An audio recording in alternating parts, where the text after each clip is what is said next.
It's Janet Sciales, and she comes in this morning with the bad news. Yeah. The R word. Yeah.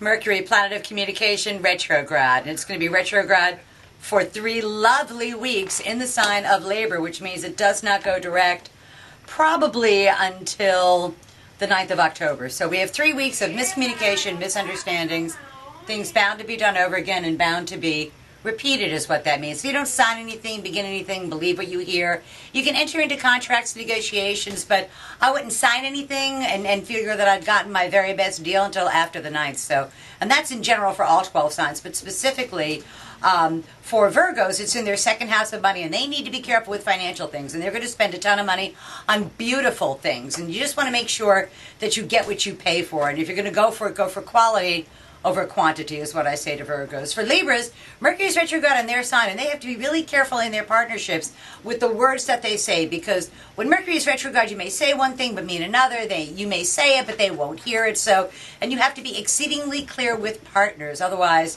it could be a big mess for the Libras. For Scorpios, I think this is a very difficult Mercury retrograde. It's in their 12th house of their own undoing. And so their own words will either come back to haunt them, or they will end up eating their words in one way or another. So they, more so than anybody, need to be particularly careful about the things that they say and the things that they do. For Sagittarians, not such a bad energy. 11th house of hopes, wishes, goals, and objectives. It's a good time to sweet talk a group into doing everything for you. Where it benefits, even though it looks like the group is doing it, the truth is it's really going to benefit the Sagittarian. For Capricorns, it's in their 10th house of career and public standing. And this is a case where the powers that be are weighing out your performance, trying to see how it is that you did. And honestly, it could go either way. And I don't think there's anything that the Capricorn can do to influence the outcome. And the best they could hope for is that the equitable thing happens, maybe not fair thing. For Aquarians, much better energy for them. The law is on their side. Legal matters, educational matters, important matters at a distance go very well. And if they ever wanted to slide something by or get away with something, this retrograde is a great time to do that for Aquarians. For Pisces, not so much. They're going to be bleeding money. Pisces has Libra in their 8th house of other people's resources. So not only will they be having to pay their own bills, but they're going to be having to pay their partner's bills as well. And they have to be really careful. The big trick there is not to duplicate expenses. Just pay something once.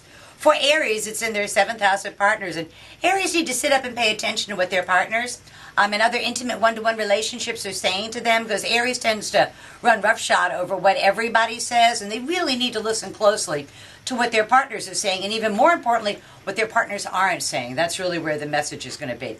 For Tauruses, it's a matter of hard work, and poor Tauruses, everybody goes, yeah, we're going to help you, and then at the end of the day, the Taurus looks around and they're the only one there doing it. So yeah, it sounds like Pat and Christmas Wish. Yeah, I heard on the Christmas Wish. Yeah, that's exactly what I was thinking. So and also for Tauruses, they may get a negative answer about a health matter, but do not believe it. Wait until after Mercury goes direct to have the test run again, just to make sure that it's accurate, that they didn't confuse you with somebody else, because that happens a lot during Mercury retrograde. For Geminis, it's in their 5th house of love affairs, children, sports, amusements, pleasures. Nothing bad there. I don't see any hardship with that.